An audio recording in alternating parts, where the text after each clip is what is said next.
tu vas bien, on est parti aujourd'hui pour le projet Analog Drum Synth, le premier projet qu'on a défini avec les 330 followers.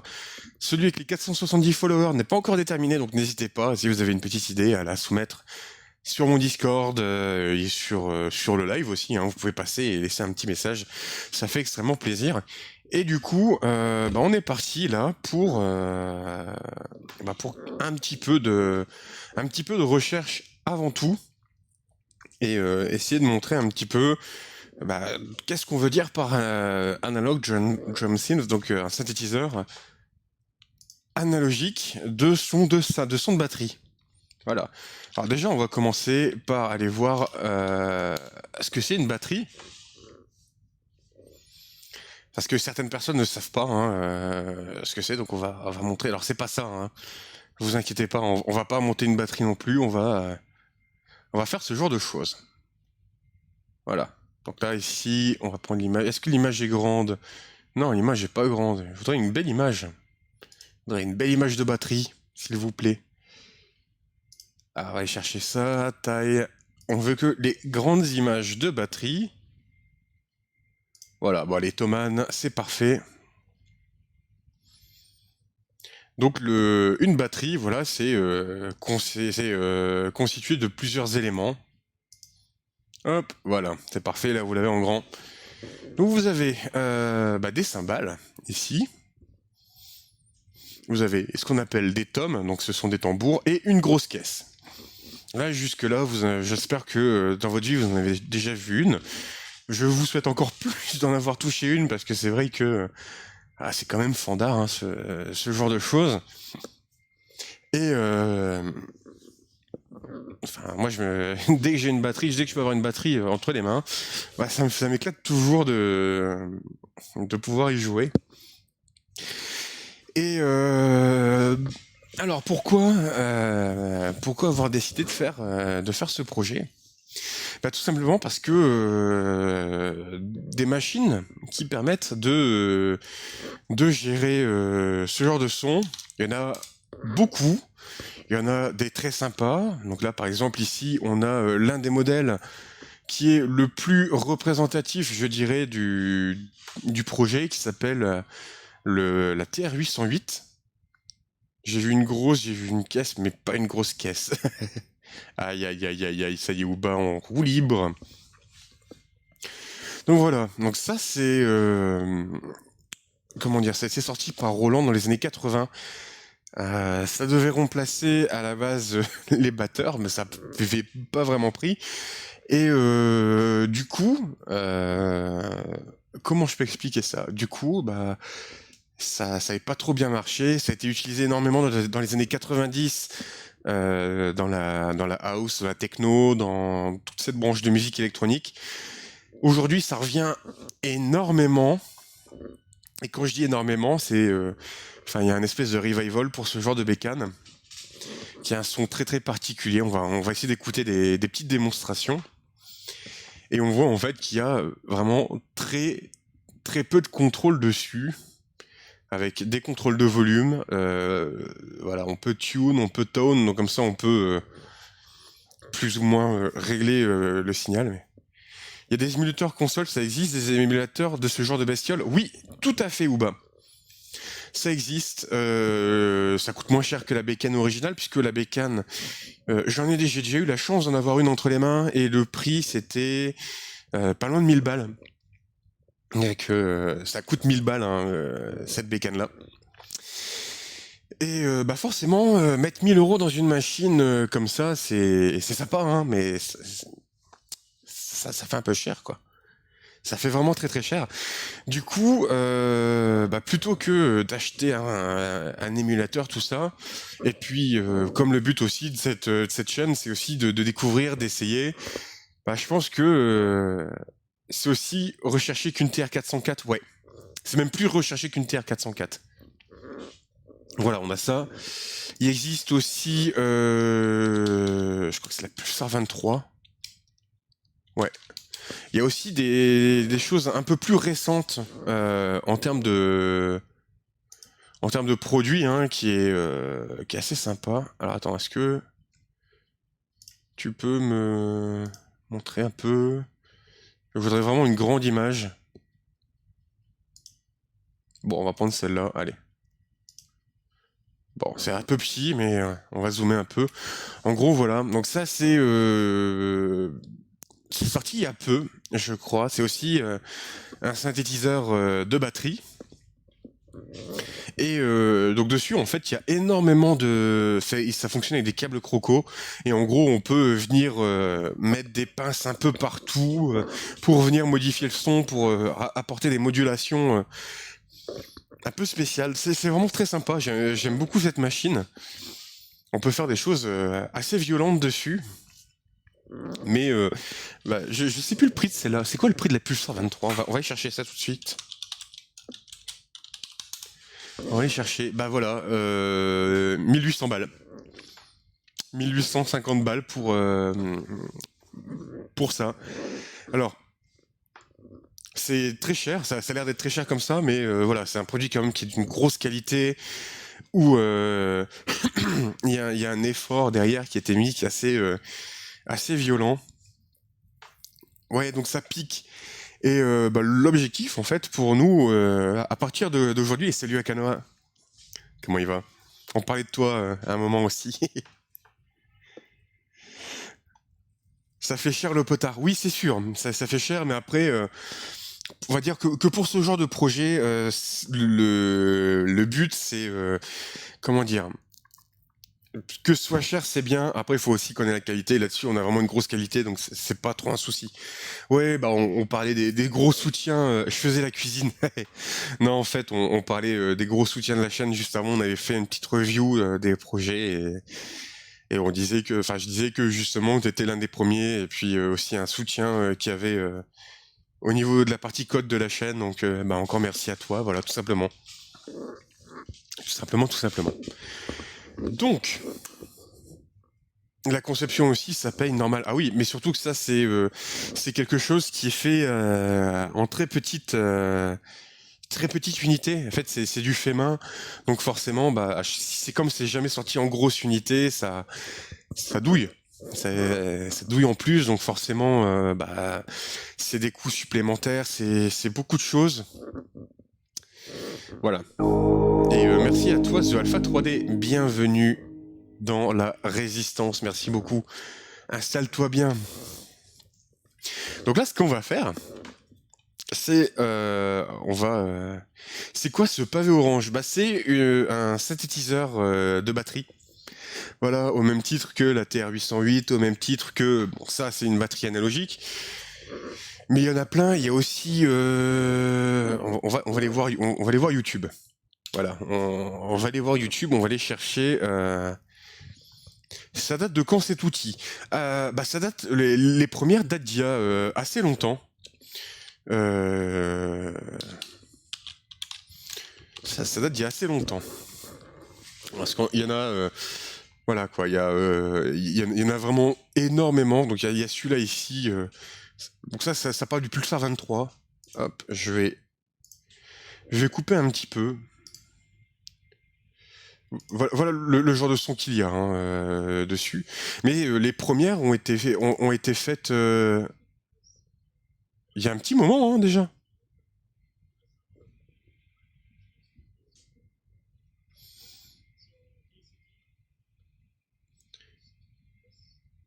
Ah ouais, non mais c'est sans les des ordi. Et ça, c'est 100% analogique. Un gars qui a fait un clone de la TR-808, tu regarderas ça après. C'est la machine Enigma. Voilà le genre de son que ça sort. Hein.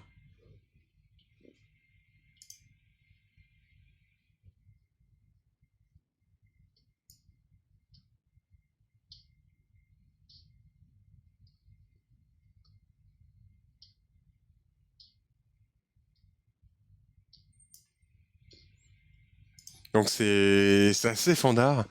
Je vais regarder ça. Je vais regarder ce que tu m'as envoyé là sur la TR-808. Oui, alors, il y a des gens qui ont fait des clones de ce genre de projet et tout. Mais l'objectif pour moi, ça va pas être de chercher à faire un clone, mais plus de proposer les teufs dans les bois. Aïe, aïe, aïe, aïe, aïe. Non, mais le but, ça va pas être de faire un clone. On va s'inspirer forcément de la TR-808. On va s'inspirer un petit peu de tout ce qui a été fait là depuis X années. Et on va essayer de bricoler quelque chose qui va fonctionner, qu'on peut répliquer surtout, et surtout qu'on va pouvoir faire en masse, entre guillemets, pour que les gens qui souhaitent accéder à ce projet puissent le faire. Et on va essayer de le faire de la manière suivante, c'est qu'on va le faire sous forme de petits modules. Ça veut dire que chaque module, ça va être un élément d'une batterie qu'on peut modifier, qu'on peut transformer. Donc on va avoir d'abord une grosse partie design, une partie test, et puis aussi une partie câblage sous KiCad. Et ça, il va y en avoir hein, du KiCad, je vous le promets. Mais avant de faire tout ça, avant de faire du KiCad, avant de préparer vraiment tout cet univers-là, ce qu'on va faire, c'est qu'on va d'abord réfléchir un petit peu à comment mettre en place ce projet. Et pour ça, il y a comment dire, il y a rien de tel que de voir un petit peu ce qui existe aujourd'hui en termes de schématique.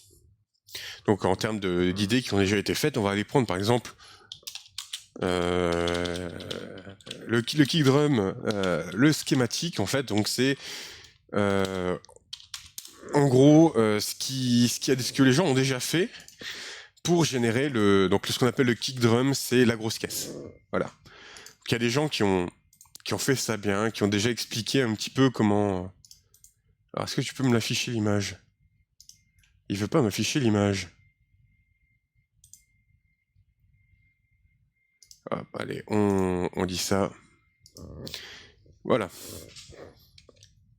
Donc ça ici, c'est une partie. En fait, ça c'est juste ce qu'il faut pour faire ce qu'on appelle le kick drum. Donc quand on appuie sur un bouton, ça va lancer le son. Voilà, je vais chercher mes mots. Et on retrouve ici du coup tout le circuit. On va pas le reprendre parce que c'est. Alors c'est sympa, hein, mais j'ai pas envie de reprendre quelque chose qui existe déjà. Et salut André Latane. Comment il va? Du coup, on va essayer de faire un petit peu notre micmac. On va essayer de gérer un petit peu notre circuit nous-mêmes. Je passe une tête pour faire un coucou. Bah, merci à toi. Merci beaucoup pour le coucou, ça fait plaisir. Bah ça va, on fête les 1 an de la chaîne, donc c'est super. En plus, il fait beau. C'est ultra cool, tout ça.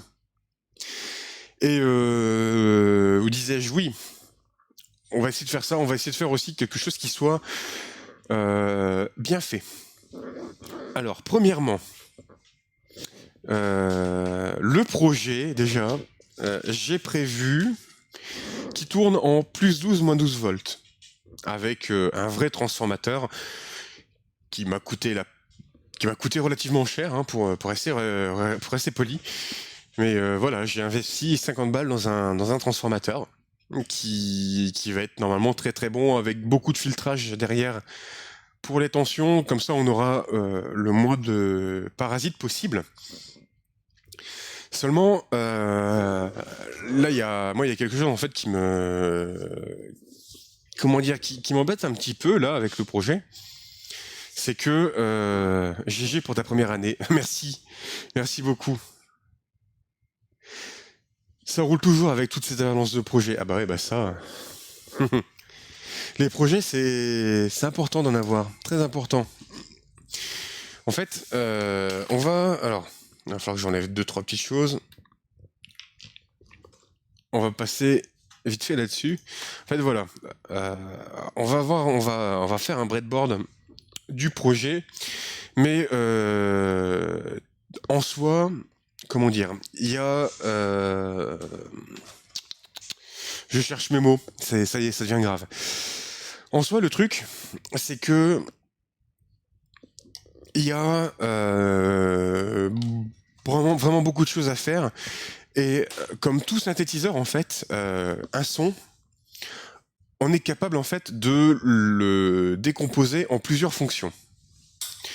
Ça veut dire que même si c'est extrêmement compliqué, en fait, on est capable aujourd'hui de dire, voilà, par exemple pour un son de, comment dire, pour un son qui fait la grosse caisse, on va être capable en fait de mettre tel ou tel élément. Ce qu'on va faire, du coup, c'est on va partir en fait de cet exemple, et puis après on va essayer de dérouler aussi un peu les idées. Donc j'en ai déjà écrit pas mal, hein, mais on va les reprendre un petit peu ensemble, euh, hop, histoire que qu'on ait tout bien en tête. Et surtout, pour éviter de tout faire sur un breadboard et que ça vienne à planter, on va utiliser en fait une technique de synthèse sonore qui existe.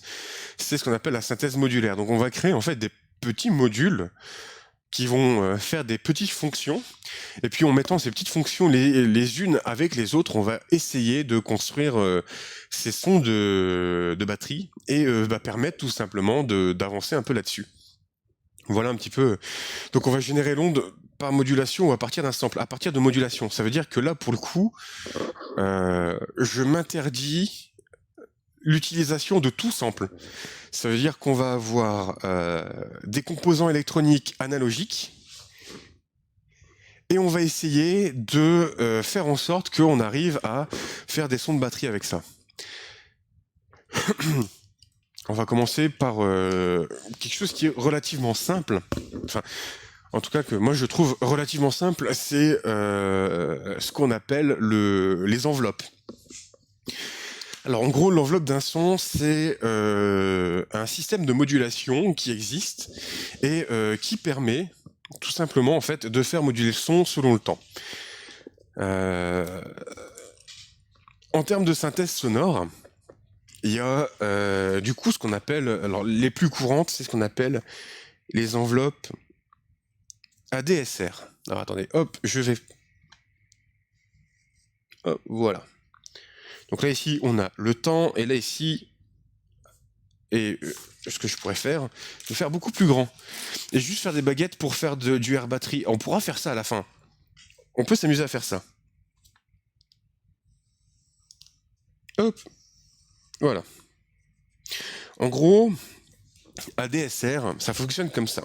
Donc là aussi on a 0, ici on a l'amplitude, et là ici on a le temps. Donc en fait c'est ni plus ni moins que des points en fait qui sont placés. Et en gros avec le temps, on va faire juste varier ce signal dans le temps. Donc le temps c'est ça peut être la seconde, ça peut être la milliseconde et tout. Et pourquoi ADSR? C'est parce qu'en fait ici on peut créer des étapes. En fait, c'est un système à étapes. Ça veut dire que d'abord, quand on va appuyer sur le bouton de notre synthé, on va avoir ce qu'on appelle un temps d'attaque. Ça veut dire qu'on peut faire monter le son tout doucement, un petit peu comme un violon, ou alors on peut faire commencer le son extrêmement rapidement. Ça veut dire qu'ici, ce point-là, en fait, il se retrouve instantanément là-haut, et on va avoir ce qu'on appelle une attaque forte. Ça veut dire que, comme une percussion, par exemple, une percussion, on va prendre par exemple ça ici, c'est-à-dire que ça commence très très fort. Je connais, c'est les Pyrénées. Ça me rappelle les vieux logiciels de synthèse, mais c'est ça, c'est exactement ça. Et en fait, ici, ce temps-là, c'est ce qu'on appelle le temps d'attaque, qu'on appelle A. Donc là, ici, il arrive à 100% de l'amplitude, avec attaque, decay, sustain et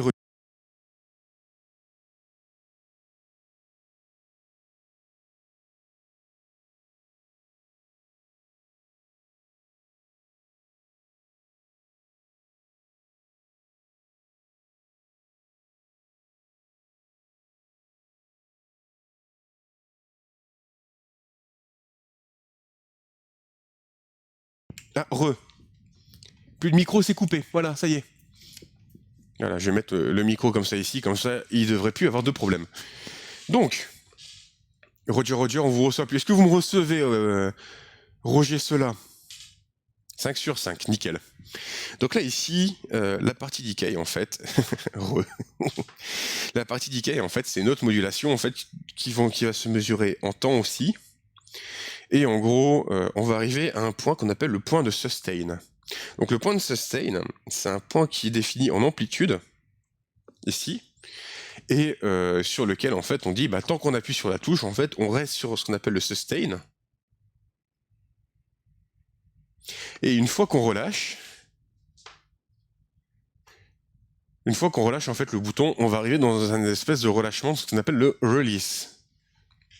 Roger Jean-Pierre Alexandre. Ah là là là là.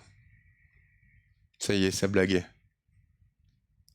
Et là, le système de release, en fait, c'est quand on relâche une touche, en fait, le son ne se coupe pas, en fait, parce que sinon, ça donnerait un vulgaire bip, comme un petit peu le genre de son que vous entendez quand vous foutez le feu à votre maison et que votre alarme s'affole. Donc plutôt que de faire des bip, bip bien secs, on utilise en fait une courbe de release, de relâchement, en fait, pour faire descendre tranquillement le son. Le truc, c'est que tout ça en synthèse sonore, alors ça sert énormément, puisque c'est comment dire, on peut faire tenir les notes et tout. En batterie, les notes en fait elles tiennent pas. En notes, c'est en batterie en général. De quoi le feu? Le feu ça brûle. Et le feu, enfin. Je suis en train de me faire troll et je réponds. Hein. Je file toujours autant le troll. Hein. Ça, y a pas de souci. Hop.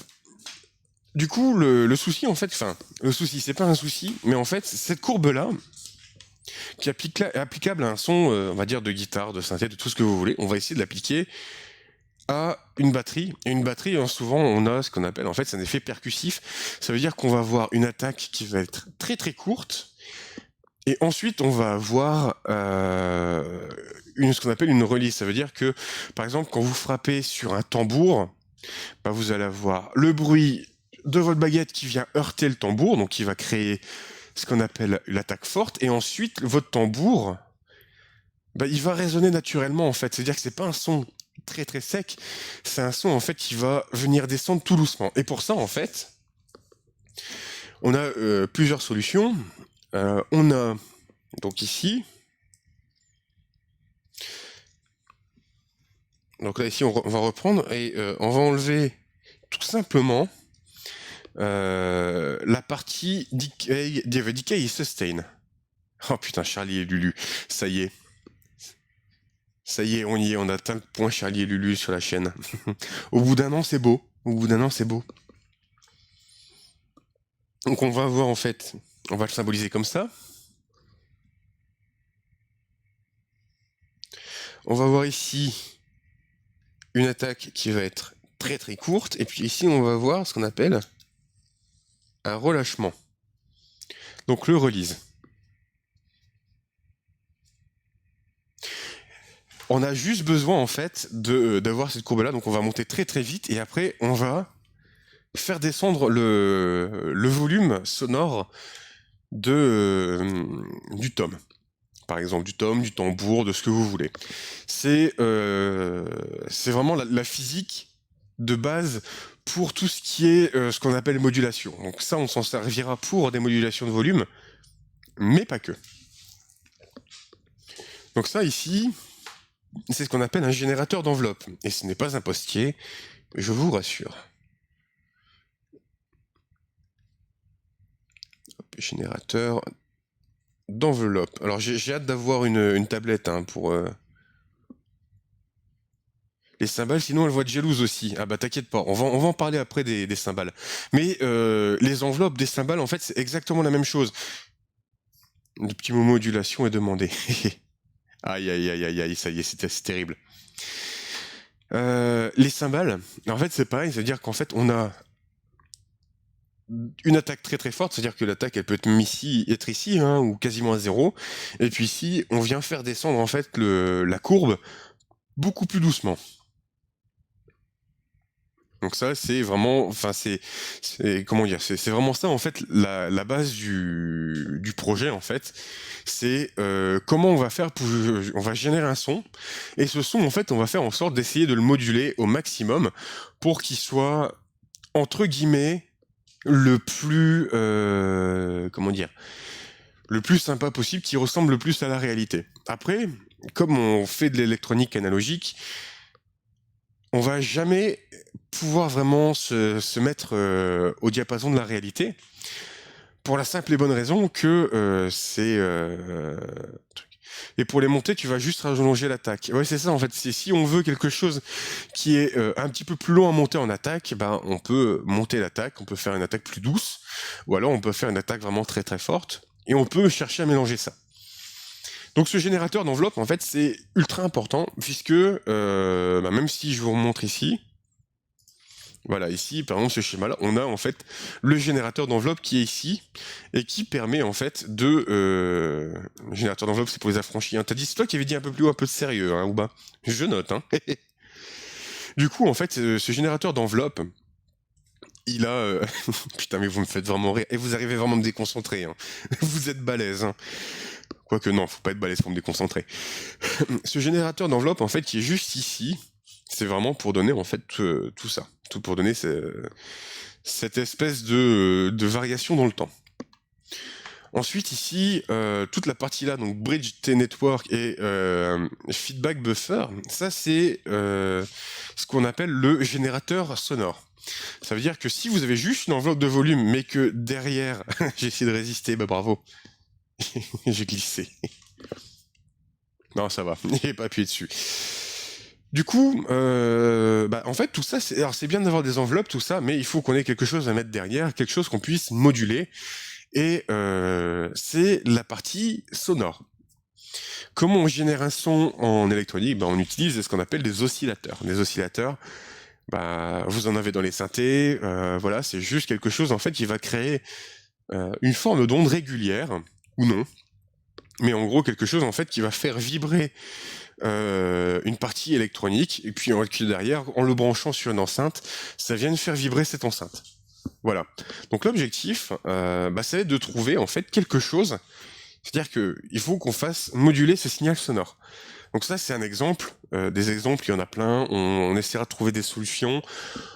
On en essaiera beaucoup. Mais ce qu'il y a de plus simple, en fait, à avoir, c'est ce qu'on appelle... Donc, on va voir notre oscillateur, mais notre oscillateur, il est modulé. Aïe, aïe, aïe, aïe, aïe, aïe, aïe. Mais arrêtez cet homme, faites-lui faire un one-man show, bordel. Il a besoin de se défouler. Ça se voit qu'il est confiné depuis trop longtemps, ou ben, ça va plus. Donc là, ici, on va même faire un truc. Je vais afficher tes conneries pour YouTube. Ah non, je l'ai plus, mince. Bon, tant pis, c'est pas grave. J'ai plus ma scène, j'ai perdu une scène. Bon, alors. On va voir un générateur de son qui va être ici. Et ce générateur de son, c'est ce qu'on appelle un VCO. Donc VCO, ça veut dire Voltage Controlled Oscillator. Donc c'est un oscillateur qui est contrôlé en tension. Avec quel signal ça module? Alors, ce VCO, donc ça, c'est vraiment la base en fait du son, puisque c'est ça en fait qui va générer l'oscillation qui va être audible. Et par exemple, si on prend le son d'une batterie, c'est quelque chose qui bouge dans le temps, et on va se servir de ce que j'ai montré tout à l'heure, à savoir le générateur d'enveloppe. Donc ici, on va avoir un premier générateur d'enveloppe, bon, qu'on appelle EG normalement, hein, et qu'on va voir ici. Le générateur d'enveloppe, il va venir ici dire à notre VCO, donc à notre oscillateur. Tu vas en avoir plusieurs en parallèle des VCO, ça on verra. C'est pas dit pour tous les éléments. Parce qu'on va essayer en fait de faire quelque chose d'assez modulaire. Donc on va créer en fait des petits blocs de fonctions qu'on va câbler ensemble et ensuite qu'on refera sur un schématique un petit peu plus intéressant. Et on fera les tests comme ça. Je vais expliquer un petit peu comment on gère ça. Donc là ici on a le générateur d'enveloppe et puis ici il vient contrôler en fait la hauteur de la note. Donc par exemple ici on va voir A, donc pour l'attaque, R pour le release, et puis on vient le mettre sur le VCO. Voilà. Et ici, le VCO, il lui faut quand même une tonalité de base. Donc on va lui mettre la tonalité. A440, pas forcément le A440, Mais en gros, on va essayer de générer quelque chose de sympa.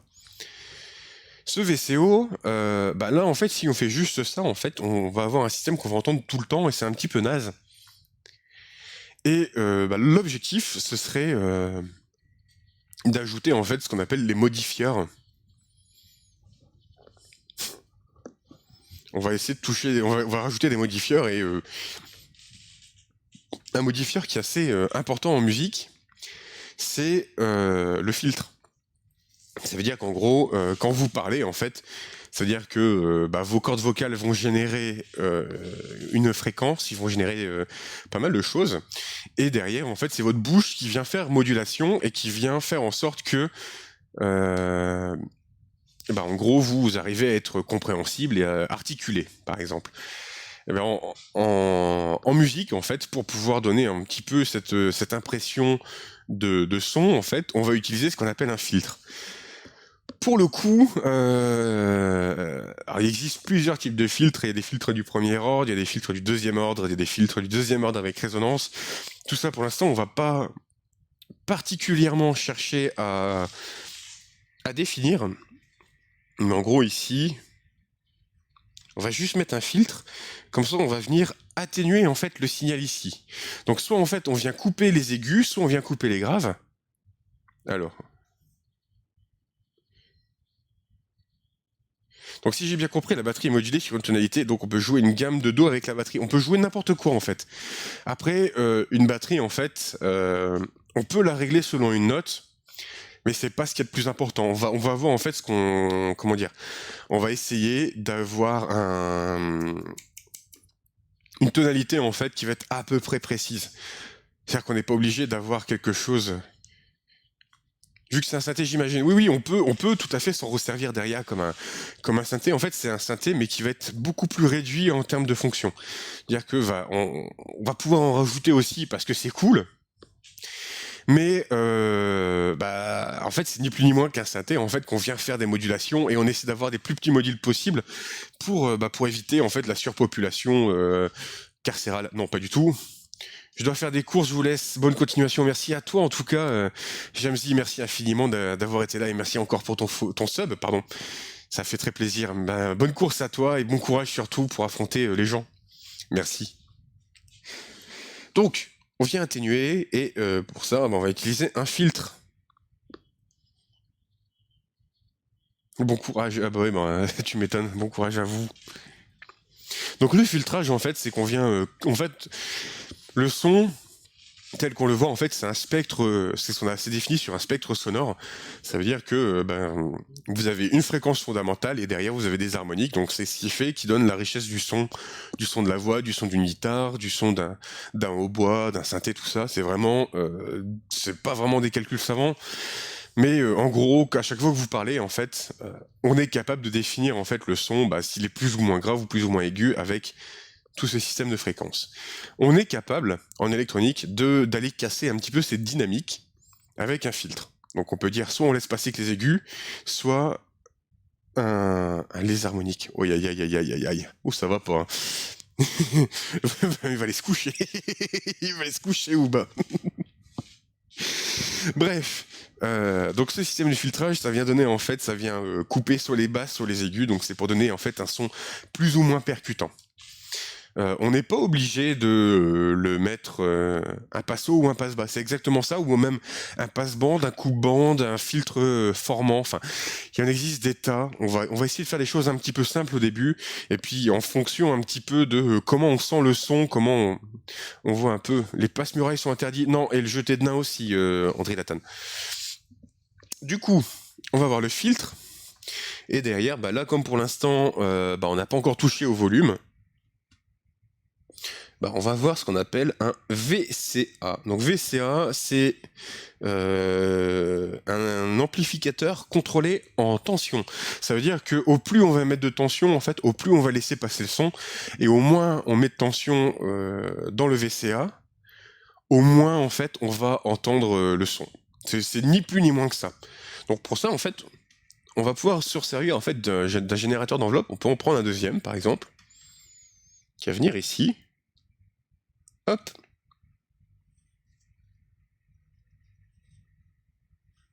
Et ici, donc, on va voir notre générateur d'enveloppe avec notre attaque et notre relâchement. Voilà. Et donc là, à partir de là, en fait, on a quelque chose qui est assez cru pour générer le son d'un tom.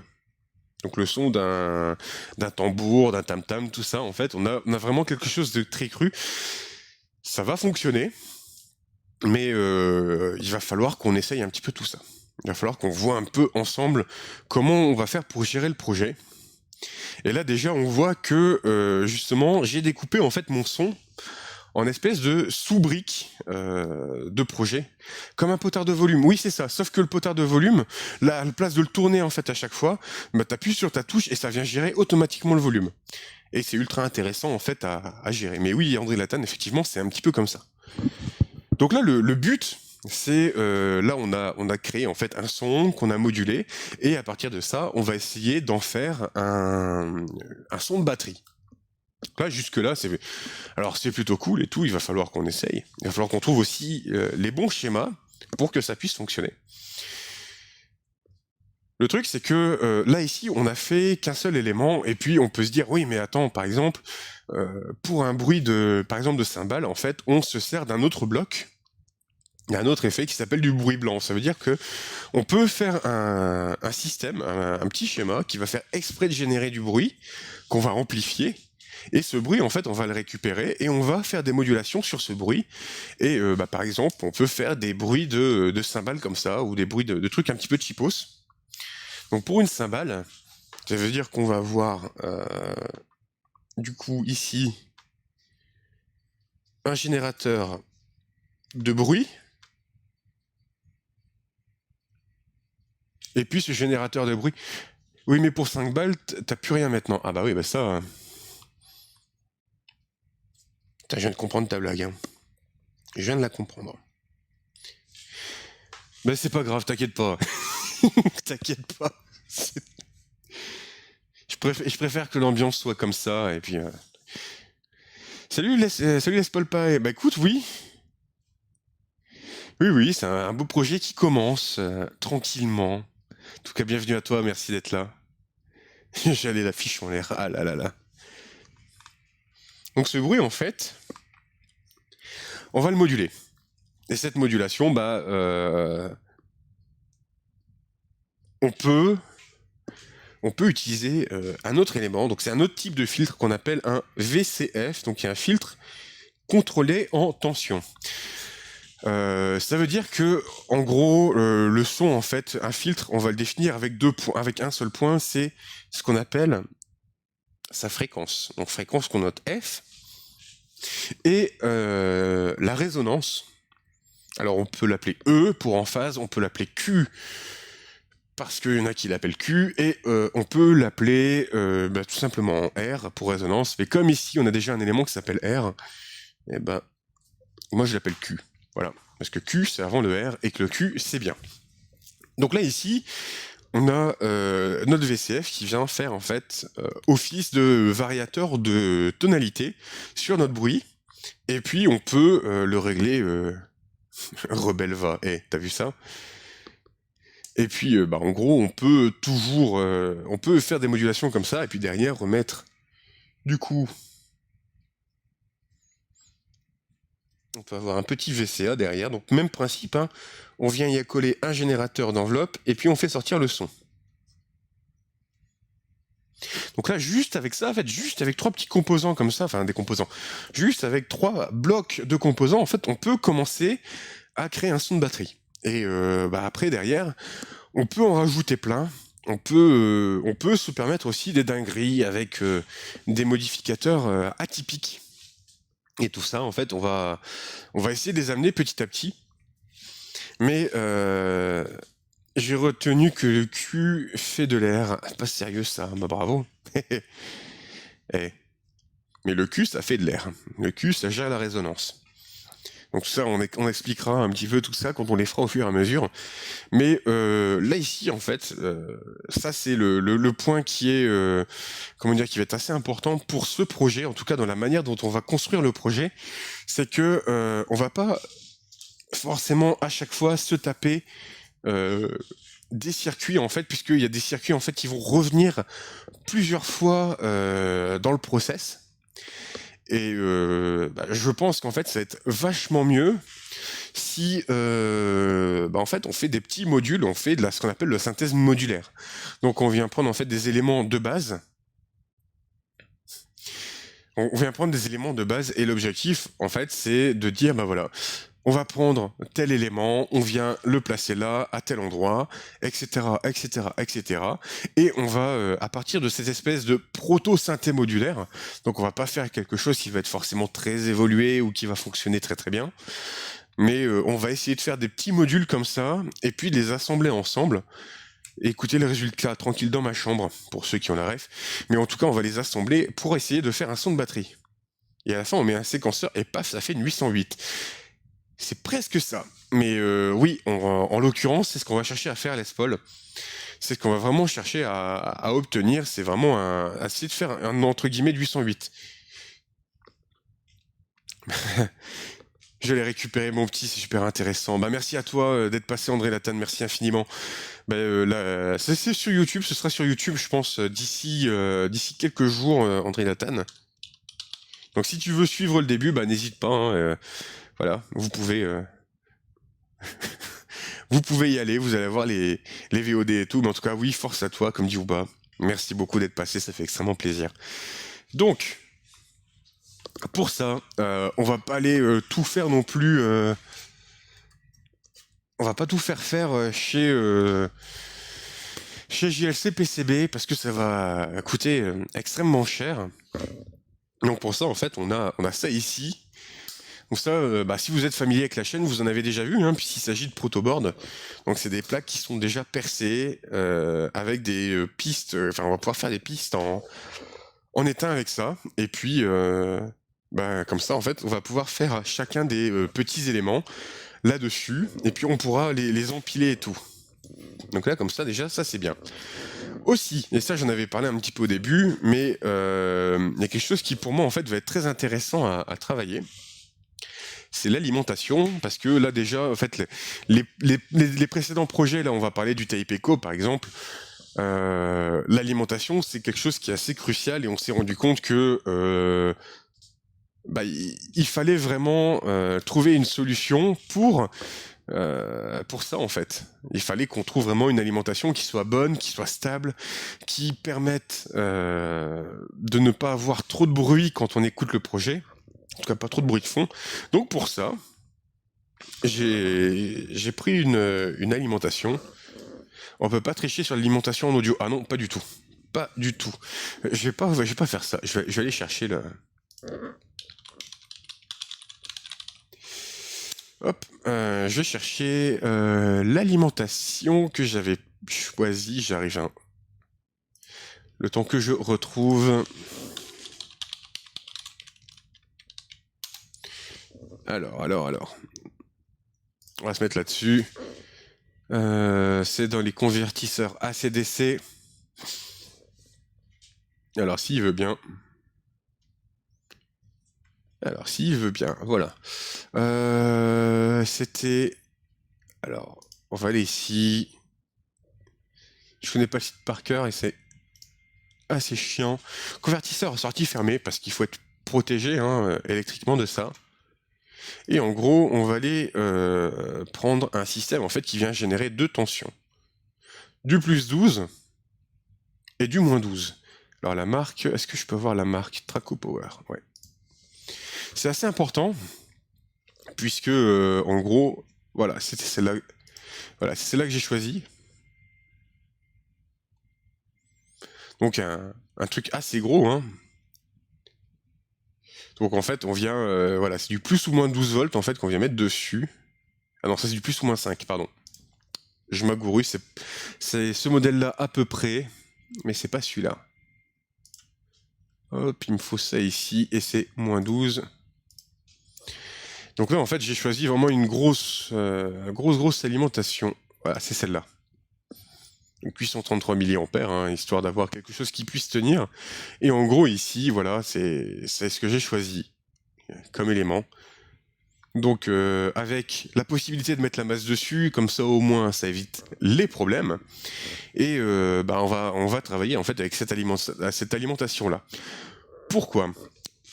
Ce qui est important en électronique et surtout en alimentation quand on fait de l'audio, c'est que en fait un son il peut aller soit au-dessus du zéro, soit en dessous du zéro. Ça veut dire qu'en gros, quand vous faites capter en fait votre capteur qui est votre microphone, bah ça va vibrer dans les positifs, ça va vibrer dans les négatifs. Et bah, si on prend un système en fait qui ne voit par exemple qu'entre 0 et 9 volts, comme sur une pile 9 volts ou sur une pédale d'effet par exemple, en fait le problème c'est qu'il faut créer ce qu'on appelle une tension centrale, donc ce qu'on appelle VCC sur 2. Et le problème de cette tension centrale, c'est qu'elle peut être génératrice d'énormément de bruit. Et voilà. Le 0 volt, c'est le point milieu où tu as tes deux enroulements. Oui, c'est ça, on va les voir. On peut aller voir la datasheet hein, si tu veux. Je crois que... Et ils l'ont pas mis. Ils ont pas mis le schéma Non, ils l'ont pas mis. Mais en gros, en fait, là-dessus, on a le 0 volt, c'est le commun en fait aux deux, et puis ensuite derrière on a le plus 12 et le moins 12. L'avantage aussi c'est que comme on a une alimentation qui va être reliée à la masse, bah en fait on va pouvoir se servir de la masse pour pouvoir protéger notre projet et pour qu'on ait le meilleur rendu possible. Je suis pas sûr que ce soit une alimentation faible bruit. Bah en fait je m'en suis servi déjà de ce type d'alimentation bah, dans le projet de synthé qui est derrière là, dans celui-là, et j'ai aucun bruit. Après, l'avantage aussi, c'est que on peut toujours la changer. C'est juste que le bruit se suivra en dehors de la bande audio. Ouais, je pense. Après, c'est ce qu'il faut, hein. Le but, c'est que tant que si c'est pas en audio, on peut le filtrer et puis derrière, on peut voir quelque chose de sympa. Après, c'est sûr que bah, il faut, si on veut, en fait, le gros problème, et c'est un petit peu ça, comment dire, le souci que j'ai aujourd'hui par rapport à ce genre de projet, c'est que il faut toujours trouver un équilibre entre avoir une alimentation de bonne qualité et d'avoir quelque chose en fait qui génère pas trop de bruit.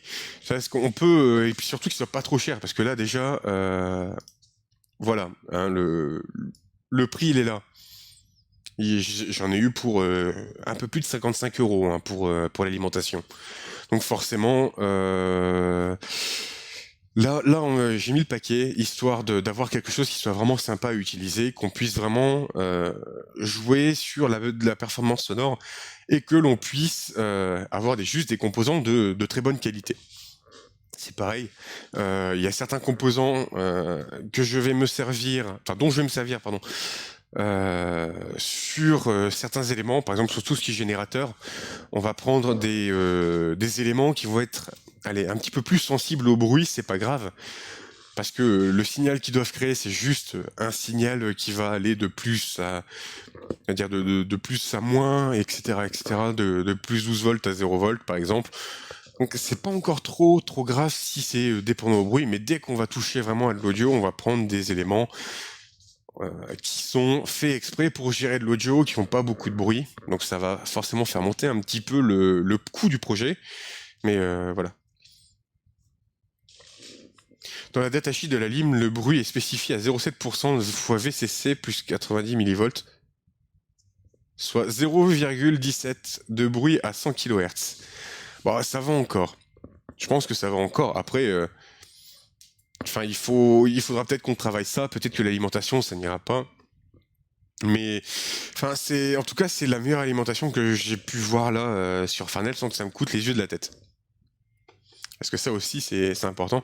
Après, c'est sûr que la prochaine étape, hein, si on veut commencer à faire ça, ce serait de bobiner nous-mêmes nos propres transformateurs, mais ça serait long et chiant comme la mort. Et voilà. Ce qui n'est pas très bon, je te conseille d'ajouter un filtrage LC sur les rails 12 volts. Oui, bah ça, on prévoit ça. Ça, c'est prévu. On va refiltrer derrière. En plus, on a acheté des bobines, donc on va pouvoir s'en servir. Mais oui, on va filtrer ça pour en tirer le meilleur. Mais après, on peut faire ça de toute façon. Hein. On peut filtrer, on peut se permettre ce genre de choses. On pourra toujours prendre aussi, enfin, là, ce que tu me dis, hein, en vrai, les trois quarts des alimentations que je vois aujourd'hui qui sont vendues, c'est supérieur en termes de bruit, donc c'est vraiment pas ça, quoi. Après, 100 kHz, techniquement, on l'entend pas, hein. Mais on va filtrer pour être sûr à 100% que ça vienne pas mettre le sbeul un peu partout, quoi, pour pas que ça fasse un effet domino. Donc, là, l'objectif, en tout cas pour moi aujourd'hui, ça va être de commencer un petit peu à chercher des méthodes pour gérer en fait ces petits éléments. Donc là, l'alimentation, tout ça, ça viendra chez moi à partir de lundi, si je dis pas de bêtises, et surtout s'il n'y a pas trop de problèmes. Donc oui, lundi, moi je récupère ça, je ferai, on fera le dépalage certainement en live, on verra un petit peu tout ça. Et là, ce qu'on va essayer de faire, en fait, c'est essayer de trouver des schématiques, donc des schémas électroniques, parce qu'on va pas s'éclater à gérer, quoi. C'est plus facile du 100 kHz ou du 50 Hz. Ah oui, tout à fait. Tout à fait. Du coup, là, ce qu'on va voir, c'est on va chercher élément par élément et on va voir un petit peu ce qui est proposé sur Google, parce que c'est vraiment là, on va vraiment aller dans le, comment dire, dans le détail d'un projet. Ça veut dire que c'est de la recherche documentaire que j'ai déjà faite, que je refais en live volontairement pour vous expliquer un petit peu comment je fais aussi mes choix de composants, comment je vois pour gérer mon système. Je te conseille aussi d'ajouter un filtrage LC régulateur linéaire devant les générateurs à base de transistors. Ah ouais? Alors attends, je vais noter tout ça. Donc c'est filtre LC pour le plus 12, moins 12. Et tu as dit filtrage LC plus régulateur pour générateur. Ouais, donc pour tout ce qui est générateur de... Ok. Mais à la limite, ça, on peut le faire pour tous. Hein. On peut... Ce qu'on pourrait faire éventuellement, c'est que là, ici, on a du plus 12, moins 12, mais rien ne nous empêche derrière de faire un gros filtrage et d'utiliser des 7809 et des 7909 pour ça. Réjection réjection des bruits d'aligne de transistor est proche de 0. Ah, d'accord. Bon, bah, on fera attention à ça.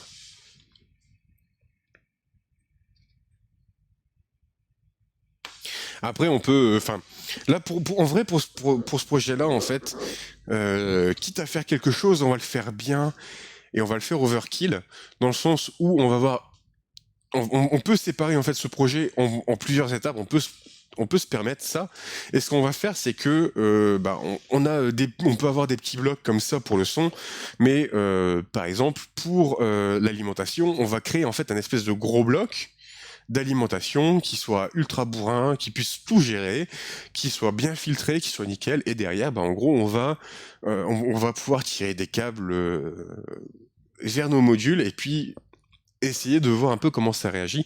Et en plus, le fait d'utiliser justement ce genre de plaques, c'est des plaques qui sont très sensibles justement, puisque c'est pas du PCB.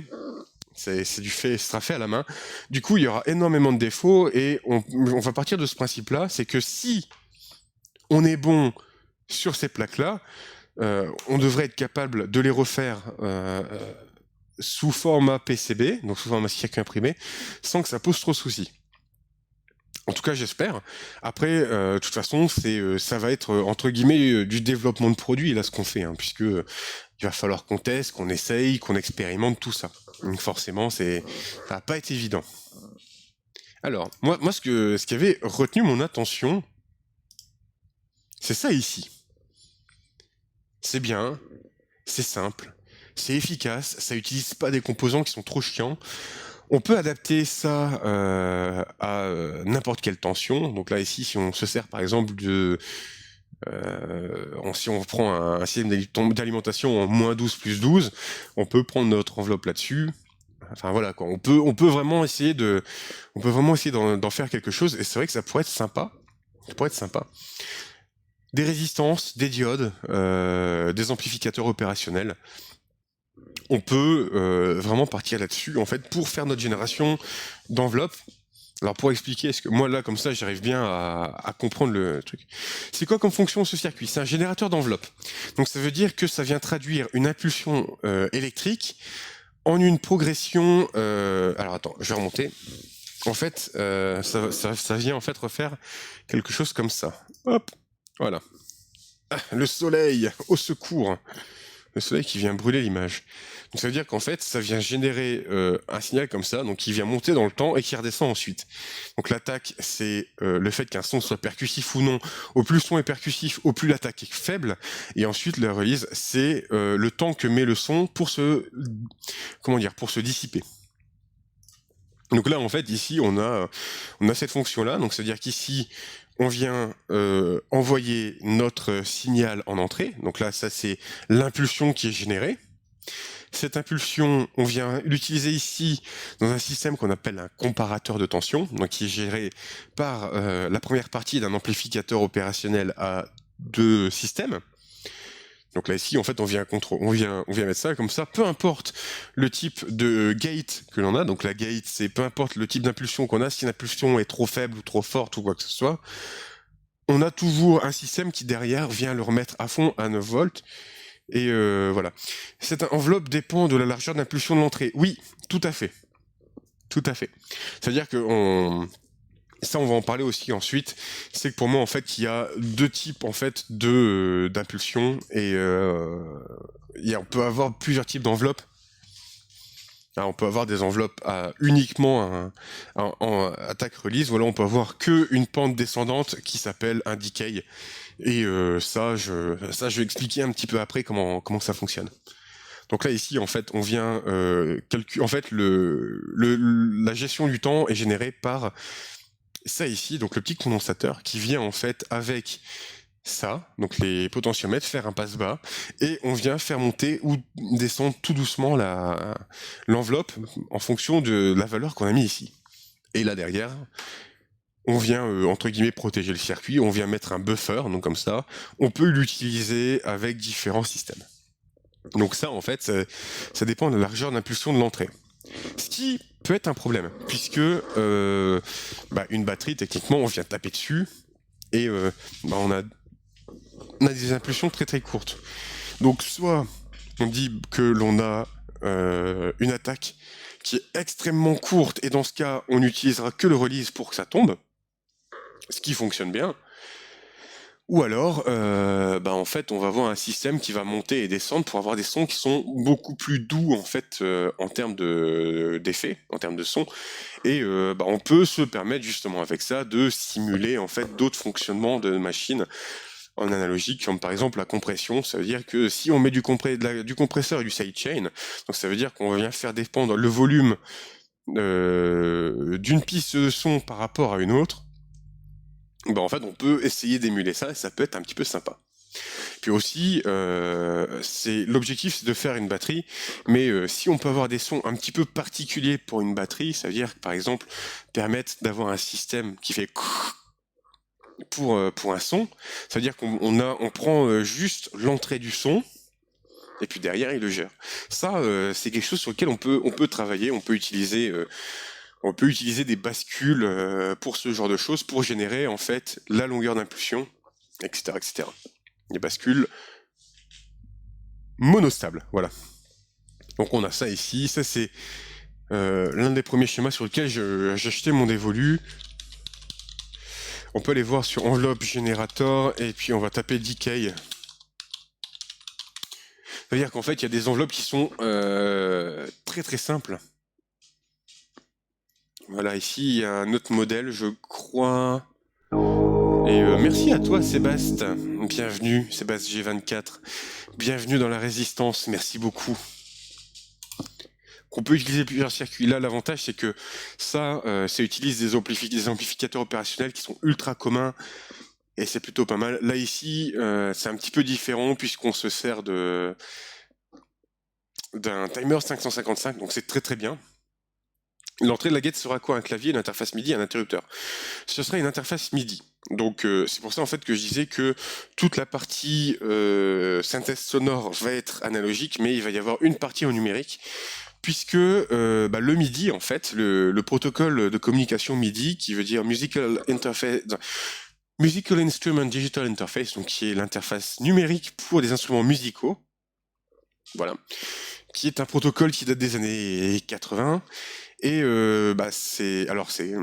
c'est pas mal, mais comme ça utilise en fait ça utilise une liaison qu'on appelle une liaison de série, et il me faut en fait un décodeur pour ce système-là, et faire un décodeur analogique pour le MIDI, c'est se prendre la tête pour pas grand-chose, d'autant plus qu'on peut perdre en efficacité, on peut perdre vraiment pas mal de trucs. Du coup, j'ai décidé, pour ce projet, que la seule partie qui sera numérique et qui sera codée, ce sera entre guillemets la traduction justement entre cet élément qui est en MIDI et le reste. Ça veut dire que vraiment, on enverra juste des impulsions en fait, et puis derrière le système il gérera tout seul. Voilà un peu comment je vois le truc. Alors, de souvenirs. Alors, on va essayer de retrouver ça. J'avais vu un générateur d'impulsion qui était pas trop dégueu. Est-ce que ça, c'est la même chose? Voyons voir. Oui, tout à fait. Mais sauf que ce circuit-là que tu montres à Canoa, le montage AOP me semble plus simple. Ouais, il est pas mal simple et tout. Mais il y a un système. Je vais essayer de retrouver ça. Je sais que je dois l'avoir quelque part, donc on va chercher ça. J'arrive. En fait, le circuit que tu m'as montré ici, c'est un circuit qui fait ADSR.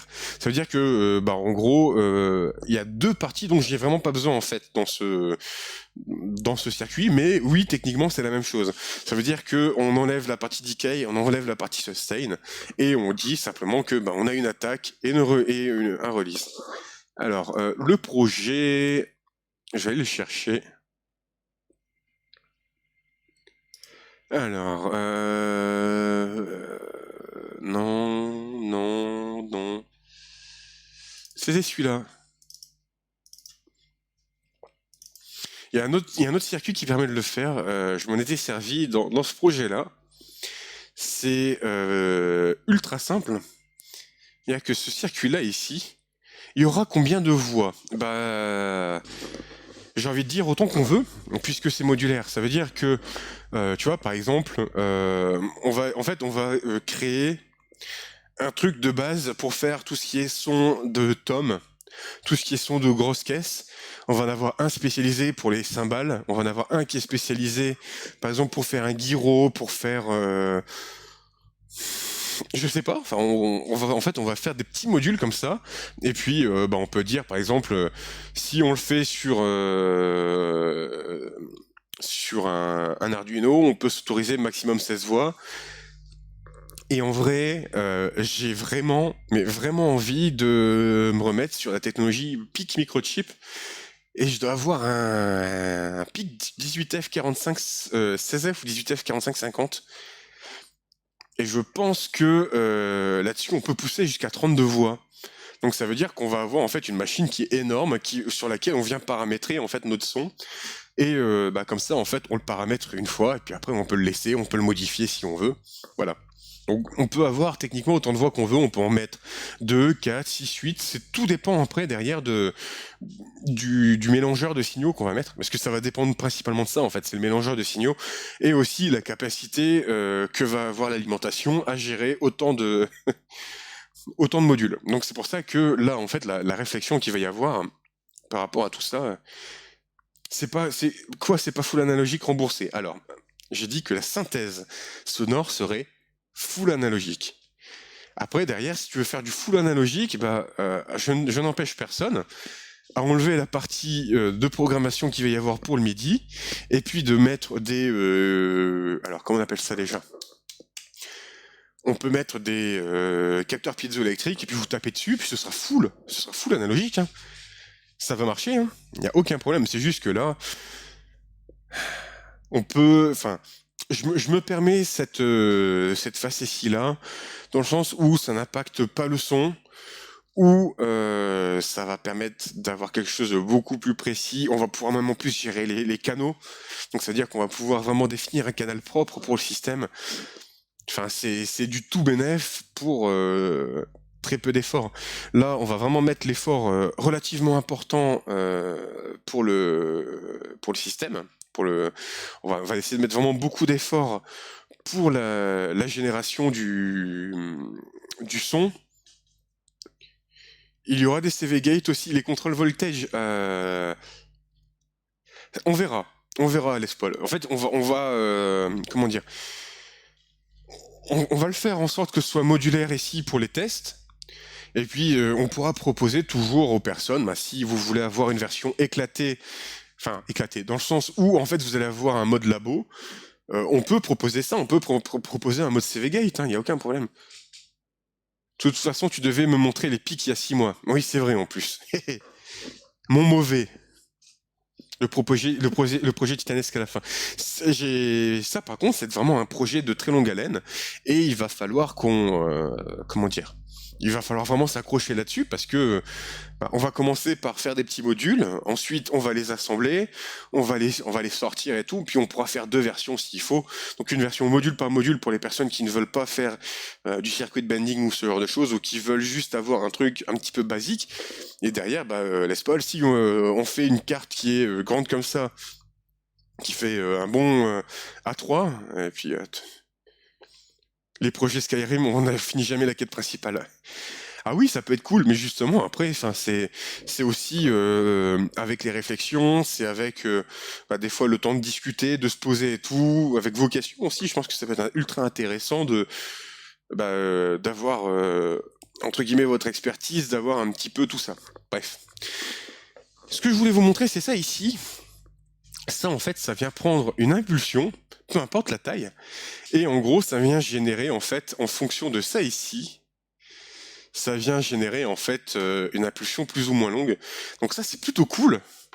J'ai tiré ça du projet, c'était le générateur de bruit de vinyle qu'on avait fait au tout début. Et du coup, avec ça, en fait, on vient générer des impulsions, en fait, qui sont en forme de dents de scie. Et je pense qu'on peut toujours s'en resservir. Ça, on fera des essais, bien sûr. Mais en gros, on viendra mettre ce qu'on appelle une gate, tout simplement. Donc ça signale tout ou rien. Et en fonction de ça, on peut voir un petit peu quel est le résultat qu'on a. Donc je pense que justement, je pense que ça peut être cool et sympa à apporter. Yep, c'est un intégrateur. Oui, c'est ça. Ça veut dire que c'est un intégrateur, et puis derrière, quand on le met dans un substrat, donc ça fait du dent de scie, et puis c'est tout. Voilà. Comme ça, c'est cool. Donc ça, tout ça, on les fera. Là, cette fois, on va pas faire les fifous.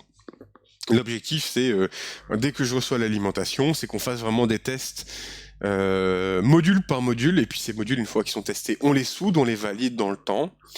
Et puis on va essayer aussi de trouver d'autres moyens. Par exemple, ce qui va être important à chercher, c'est un VCO.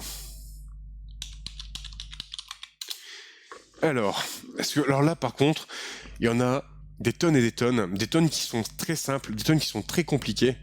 Et en soi, en fait, j'ai pas besoin à ce que ce soit ultra compliqué. Ce que j'ai besoin, c'est que ça me génère une forme d'onde et que je puisse la contrôler. Tu vas tester plusieurs modules de chaque type? Oui, certainement, pour voir lequel va être plus adapté à mes besoins.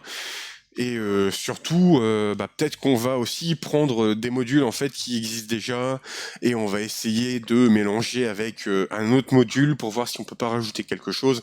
Enfin, on va essayer vraiment de faire un petit peu notre bidouille, comme ça, on va comprendre comment ça fonctionne. Parce que moi, même si moi j'arrive à comprendre plus ou moins ce que ça fait, moi je comprends bien les blocs, mais des fois dans le détail exactement comment ça fonctionne, je suis pas très très bon. Donc on va essayer un petit peu de travailler là-dessus. Enfin bref, il y a vraiment beaucoup à dire, il y a vraiment beaucoup à faire. Voilà, on peut très bien prendre ça. Alors, on va essayer d'utiliser un maximum comment on appelle ça, de composants simples et pas ce que j'appelle des composants exotiques. Ce que j'appelle des composants exotiques, c'est des composants qui sont très difficiles à trouver ou qui coûtent très cher. Et je vais donner un exemple assez parlant, enfin en tout cas pour ceux qui connaissent vraiment le domaine de la synthèse sonore, c'est les CEM 3320, les 3350. Donc c'est des puces en fait qui ont été faites exprès pour des synthétiseurs et qui embarquent déjà énormément de fonctions dedans. Donc tu vois par exemple si je fais CEM 3340 et qu'on va voir sur DIY par exemple, c'est un module c'est un VCO. Donc ça veut dire qu'en fait c'est un oscillateur contrôlé en tension et tout est déjà fait. Le gros problème en fait c'est que c'est une puce qui coûte extrêmement cher. Euh, on va les voir. Dernier souvenir, c'était vraiment pas donné. Alors après, il y a des personnes qui les refont, entre guillemets, c'est-à-dire qu'il y a des fabricants qui, voilà. C'est-à-dire qu'ici, tu vois, par exemple, c'est 9 balles avec la livraison. Et concrètement, mettre 9 balles pour ça, c'est difficile. Ah,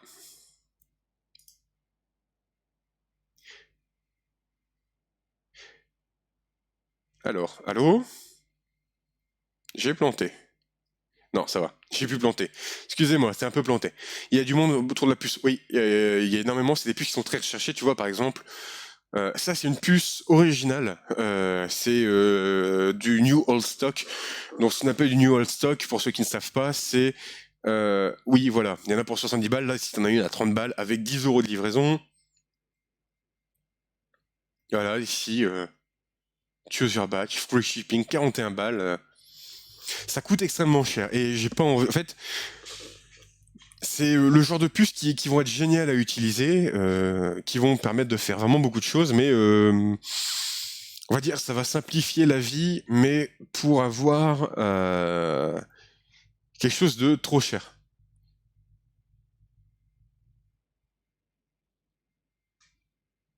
Alors non, aussi NetEagle, on va pas mettre des transistors foireux comme sur la TR-808. On va vraiment essayer de comment dire. On va prendre des bons composants. Ça veut dire que, par exemple, pour tout ce qui est génération sonore, on va utiliser des N2 5532, donc des très bons amplificateurs opérationnels. Peut-être utiliser aussi pour certaines fonctions des 3904 et des 3906. Après, on verra aussi, peut-être que on se rendra compte avec l'utilisation que ces transistors-là, ils vont pas convenir à notre système. On va peut-être les changer. Mais c'est pour ça, en fait, le fait de tout mettre comme ça sur des petites plaques comme ça, on va vraiment chercher à prendre des bons composants, des choses de qualité, que l'on puisse vraiment qu'on puisse vraiment avancer dessus, quoi. C'est ça en fait c'est là on va faire de la qualité pour faire de la qualité, quitte à mettre un prix légèrement plus élevé, mais qui va permettre justement pour cette batterie que ça sonne vraiment bien, quoi. Donc il y a, enfin voilà quoi, il y a énormément de choses. Ça va être pareil pour le filtre. Il y a rien dans un VCO en plus. Qu'est-ce qui fait exploser les prix? Le filtrage des hyperfréquences. Alors, ce qui fait exploser le prix pour cette puce à Canoa, c'est sa renommée. C'est parce que le CEM 3340, c'est une puce qui était présente dans les synthétiseurs au début des années 80 et qui permettait justement de remplacer toute cette circuiterie qu'il y avait pour faire les premiers synthétiseurs polyphoniques. Donc ça veut dire que c'était de l'analogique et en gros on pouvait appuyer sur plusieurs touches à la fois et que ça sorte les notes. C'est utilisé chez Korg, je crois que c'était utilisé chez Korg, c'était utilisé sur les Jupiter, la série Jupiter de chez Roland, ça s'était servi sur les Prophètes, les synthétiseurs Prophètes c'était Sequential Circuit et puis qui était devenu David Smith Instrument dans les années 2000 parce que ça avait été racheté. Enfin voilà quoi, c'est vraiment c'est parce qu'en fait, toutes les puces CEM33XX, c'est des puces de légende. C'est ces puces-là qui ont fait le son d'énormément d'albums. Et tu vas prendre par exemple le Songs from a Big Chair de Tears for Fears. T'as un son synthé, c'est un prophète. Bah t'entends cette puce qui siffle dans les oreilles tout le long de l'album et c'est un véritable bonheur. Voilà pourquoi en fait cette puce coûte aussi cher. Après maintenant ce qu'ils font, c'est qu'ils font des rebatchs de tout ça. Et après, t'as une inductance chiante à miniaturiser. Ouais, mais bon, après ça après, c'est aussi quelque chose qui est fait pour que ce soit thermiquement stable. Voilà, voilà. C'est des pièces de collection et c'est surtout des pièces qui sont extrêmement recherchées pour de la réparation de synthétiseurs. Oh, il va falloir que je fasse attention à l'heure, moi. Parce que je vais devoir bientôt y aller, malheureusement. Mais bref, enfin voilà, tout ça pour dire que là en fait la recherche qu'on va faire pour ce projet-là, moi je la fais un petit peu en off. Donc là on vient de voir un petit peu la base vraiment du projet, donc les VCO, les filtres on n'a pas encore vu, mais ça on va essayer de trouver des petits filtres assez sympas à mettre en place. Et puis, bah, au fur et à mesure, on va essayer vraiment de faire évoluer ça. Et une fois qu'on aura nos premiers circuits, on les mettra sur la board. On mettra sur des petites boards comme ça, qu'on reliera ensemble avec du câble tout con. Et puis, bah, on fera ça petit à petit comme ça. Et comme ça, au moins, bah, moi, si je décide de le mettre en place sur un protoboard, ben je peux recycler en fait mes pièces et bah, c'est mieux pour la nature, c'est mieux pour mon porte-monnaie, c'est mieux pour beaucoup de choses. Quoi qu'il en soit, bah merci beaucoup. Merci beaucoup d'avoir regardé, vous êtes 22 spectateurs là et ça me fait vraiment très chaud au cœur. Merci d'avoir été là, merci pour vos blagues de merde, merci pour votre présence, pour votre expertise, pour votre soutien. Ça fait 1 an, voilà. Le live d'1 an se termine tranquillement. J'ai malheureusement un empêchement que je ne peux pas rater. Mais chose qui est sûre, c'est que semaine prochaine, je pense je vais faire un autre stream, à la place d'en faire que 2. On va essayer d'en faire 3 streams par semaine, parce que là, comme il va y avoir beaucoup de préparation, du coup, ça va être sympa. Et merci à toi, Erin Dalria. Merci infiniment pour ton follow, ça fait extrêmement plaisir. Mais voilà quoi, du coup, bah, j'espère en tout cas que dans les explications, je vous ai pas trop perdu. Je vais vous tenir au courant sur Twitter, du prochain live. Il va y avoir aussi, je crois que je viens de découvrir une chaîne merveilleuse. Bah, merci à toi, Erin. Merci infiniment pour ton soutien, pour ton petit message. Ça fait extrêmement plaisir. Les rediffusions, bah, moi, je vais me les taper tout à l'heure sur YouTube. Comme ça, vous allez les avoir. On a toujours le Discord pour vous tenir au courant un petit peu de ce qu'il y a, puis aussi pour échanger un peu plus sur tous ces projets-là. N'hésitez surtout pas. Merci infiniment encore une fois. C'est un an de véritable bonheur que je vis grâce à vous. Vous êtes de plus en plus nombreux et sincèrement, c'est vraiment formidable. J'ai hâte de voir ce que ça va donner dans 1 an, vraiment. Et bah, bonne journée à tous. Prenez soin de vous. On va aller raider quelqu'un aussi avant. On va dire au revoir YouTube. Voilà, coucou YouTube. Merci.